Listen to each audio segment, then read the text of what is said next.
10º dia. O pecado. O que é o pecado? É uma ofensa a Deus. Se desobedece aos santos desejos de Deus e se obedece às vontades da carne, do demônio, do mundo. O pecado nos faz calcar os mandamentos de Deus e nos faz amar as vontades dos nossos instintos e das nossas paixões. O pecado traz desordem, desequilíbrio, ruína no homem e nas coisas, embora o pecador se iluda em achar que o pecado é um bem. Basta pensar no primeiro pecado, aquele de Adão e Eva. Atrás da sedução de se tornar como Deus, o pecado trouxe a ruína a toda a humanidade e a toda a criação. Gênesis 3. Por que o dilúvio na terra? Por causa do pecado. Por que Sodoma e Gomorra foram incineradas? Pelo pecado. Por que Tiro, Sidom, Corozaim, Carfanaum e Jerusalém foram destruídas? Pelo pecado. Por que as guerras e as devastações entre os povos? Por que tantas famílias são um inferno?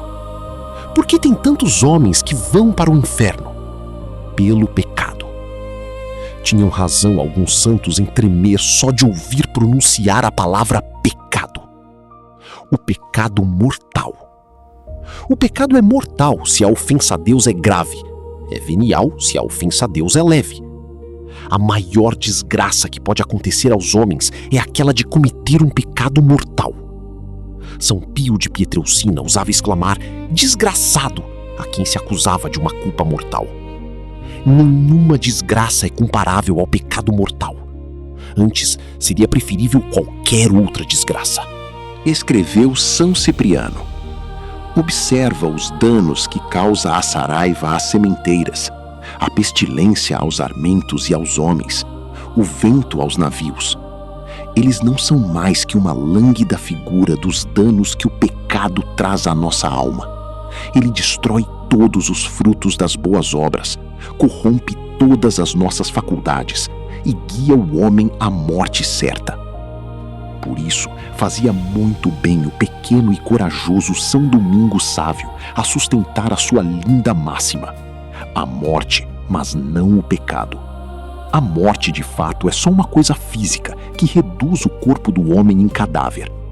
O pecado, ao contrário, é um fato espiritual que reduz a alma do homem a um cadáver, enquanto este não recuperar a graça do sacramento da confissão. Um cristão com a alma de cadáver, eis a monstruosidade do pecado mortal. É assustador. Para melhor compreender a monstruosidade do pecado mortal, é necessário olhar o Calvário. O pecado do mundo fez de Jesus o homem das dores, Isaías 53:3. Custou a morte de Jesus, 1 de Pedro 1:19, Apocalipse 5:9.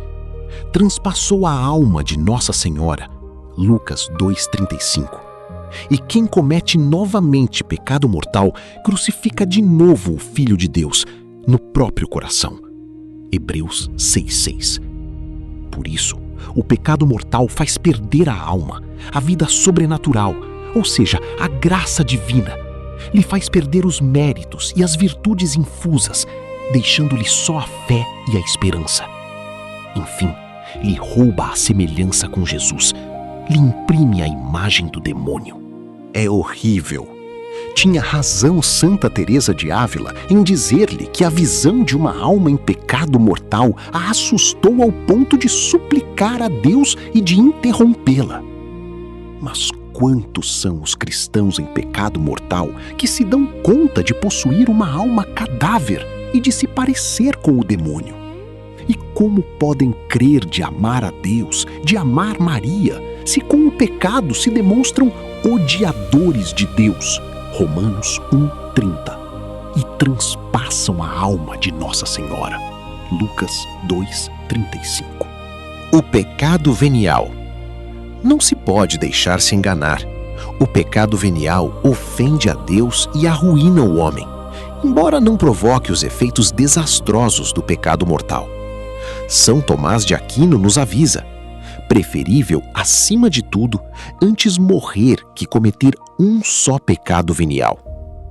Os santos advertem a brutalidade do pecado venial segundo a medida do amor ardente de Deus. Por isso, dizia São João Crisóstomo, estamos prontos a temer mais uma ofensa leve a Deus que o próprio inferno. De fato, Santa Catarina de Sena dizia de si: queria estar antes no inferno sem pecado, que achar-me no céu manchada de coisa levíssima que magoe o Senhor. Como faremos nós se nos manchamos todos os dias de culpas veniais com tanta superficialidade? Sabemos tomar cuidado para evitar qualquer mal-estar físico, até um resfriado. E, no entanto, não nos curamos das doenças espirituais, impaciências, mentiras, negligências, que ofendem a Deus e deformam a alma. Um dia, Santa Francisca de Chantal quis colocar com as suas mãos o cadáver de um leproso no caixão. Alguém tentou impedi-la, com medo do contágio da lepra, mas a santa disse com decisão: não temo outra lepra que o pecado. Aprendamos. A pequena Jacinta. A menor dos 3 pastorzinhos de Fátima, Jacinta, foi a mais ardente vítima pelos pecadores. Ficou sendo para ela uma paixão salvar os pecadores do inferno, oferecendo sacrifícios de toda a espécie, e andava atenta a sacrificar-se com empenho sempre novo. Encontrava pelas ruas os pobres e lhes dava sua merenda, ficando de jejum até a noite. Tinha uma sede ardente no mês de agosto e renunciava em beber a todos os custos. O irmão Francisco recolhia bolotas mais doces de uma árvore e lhe pedia as mais amargas para oferecer um sacrifício. Tinha dor de cabeça e o barulho das rãs a incomodava, mas ela impedia ao irmão de afugentá-las para oferecer mais um sacrifício. Devemos aprender desta menina a escutar os pedidos de Nossa Senhora sobre a necessidade de salvar os pecadores do inferno, colaborando na conversão deles com a oração e a penitência. Votos: beijar o chão pela conversão dos pecadores. Repetir com frequência a máxima de São Domingos: antes morrer que pecar. Todas as noites dizer um ato de dor pelo perdão dos pecados.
In nome del Padre, del Figliolo e dello Spirito Santo, e così sia.